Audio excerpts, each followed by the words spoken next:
সরকার সরকারের মানে জনগণের ৩৬,০০০ টাকা বছরে দেবে। আপনি ২০ টাকার ঢেঁড়স কিনতে গেলেও টিপে দেখেন। অফলাইনে চালু রেখেছিলাম, আজ থেকে অনলাইনেও চালু হয়ে গেছে। কেন আমরা বিস্তারিত তথ্য সংগ্রহ করছি, আমি এর আগে ওই রাকিবুল শেখের কথা বলেছিলাম। এই কেসে অনেক বড় পর্দা ফাঁস হয়েছে।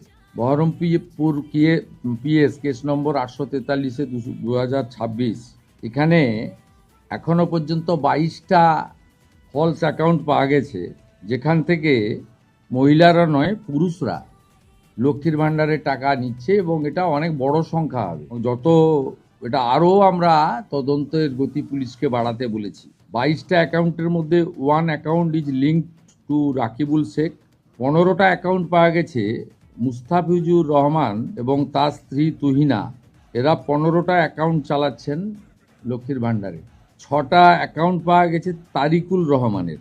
যারা 12 পাতা, 16 পাতা, 18 পাতা করছেন, এই রিজেক্টেড, জনগণের দ্বারা রিজেক্টেড নেতা এবং তাদের দলের লোকেদের বলবো যে এই সংখ্যাটা কত হবে আমরা জানি না।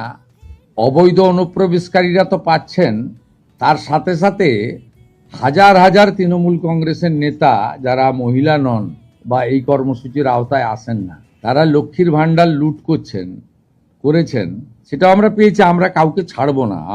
আমি ডিজিপিকে বলেছি সিট গঠন করতে, এবং যেহেতু মানিটারি ডিফলকেশন আছে, মানি লন্ডারিংয়েও এদের কেসকে ট্রান্সফার করার জন্য আমরা ডাইরেকশন দিয়েছি। আমরা হিসাব করে দেখেছি এসআইআর এ নাম বাদ যাওয়া এবং এই রাকিবুল, মুস্তাফিজুর, তারিকুলরা মিলে অন্তত 30 লক্ষ ফলস লক্ষ্মীর ভাণ্ডারের টাকা তুলছেন। 30 লক্ষ গুণিতক 1,500 টাকা করে যদি হিসাব করেন, কত হাজার কোটি টাকা আপনাদের জনগণের টাকা কিভাবে এরা লুট করেছে। এই লুটেরাদের পার্টি, এটা তার প্রমাণ। ফর্মে দেখবেন প্র্যাকটিক্যালি 3টে পৃষ্ঠা ফিল আপ করতে হচ্ছে, বাকিগুলো ট্রাইব্যুনালে যার নাম আছে তার একটা পৃষ্ঠা আছে, সিএতে অ্যাপ্লিকেন্টের আছে, কাস্টের আছে। ওগুলোতে কার্যত কিছু নেই, এগুলো তো করছেন। দেখুন, সরকারের মানে জনগণের ৩৬,০০০ টাকা বছরে দেবে। আপনি 20 টাকার ঢেঁড়স কিনতে গেলেও টিপে দেখেন। আর ৩৬,০০০ টাকা বছরে দেবে, সহযোগিতা করুন না।